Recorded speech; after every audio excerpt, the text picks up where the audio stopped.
एक छोटे से गांव सोनापुर में आरव नाम का 13 साल का लड़का रहता था। आरव बहुत ही शरारती था।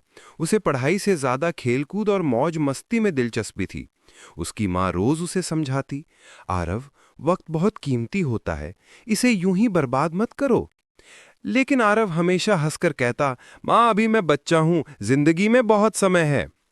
एक दिन आरव स्कूल से लौट रहा था कि उसने रास्ते में एक बूढ़े घड़ी साज को देखा। उसके पास पुरानी पुरानी घड़ियां थीं, लेकिन एक घड़ी बाकी सबसे अलग थी, सुनहरी, चमकदार और बेहद खूबसूरत। बूढ़े ने मुस्कुराते हुए कहा, बेटा, ये कोई साधारण घड़ी नहीं है, ये जादुई घड़ी है। ये समय को बदल सकती है। आरव की आंखें चमक उठी। सच में? तो क्या मैं इस घड़ी से जो चाहूं वो कर सकता हूं?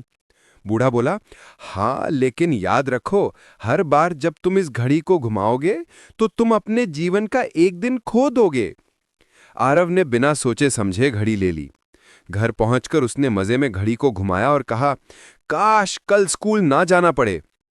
अगली सुबह जब उठा तो सच में स्कूल बंद था। भारी बारिश के कारण छुट्टी हो गई थी। आरव हैरान रह गया। अब उसे मजा आने लगा। कभी वो कहता, काश मेरे पास ढेर सारे खिलौने हों, तो अगले दिन उसका कमरा खिलौनों से भर जाता। धीरे धीरे वह इस घड़ी पर निर्भर हो गया। हर इच्छा पूरी होती गई, लेकिन उसके साथ साथ उसकी जिंदगी के दिन घटते जा रहे थे। उसे एहसास नहीं हुआ कि उसकी उम्र के बाकी बच्चे बड़े हो रहे हैं, और वह दिन ब दिन थका हुआ महसूस करने लगा। एक दिन उसने आईने में खुद को देखा। उसके बाल सफेद हो चुके थे, चेहरे पर झुर्रियां थीं। वह घबरा गया। उसी वक्त वह उस बूढ़े घड़ी साज के पास भागा। आरव रोते हुए बोला, बाबा, मैंने गलती कर दी, मुझे अपनी जिंदगी वापस चाहिए। बूढ़ा मुस्कुराया और बोला, बेटा, समय से कोई नहीं जीत सकता। जिसने समय की कद्र नहीं की वह खुद को खो देता है।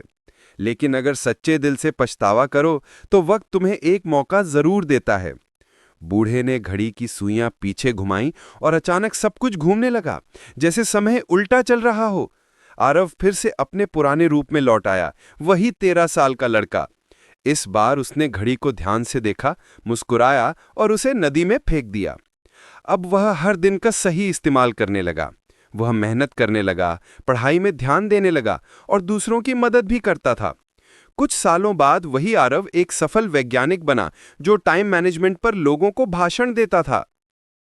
इससे हमें यह सीख मिलती है कि समय सबसे बड़ा जादूगर है। जो उसे समझ गया वही असली विजेता है।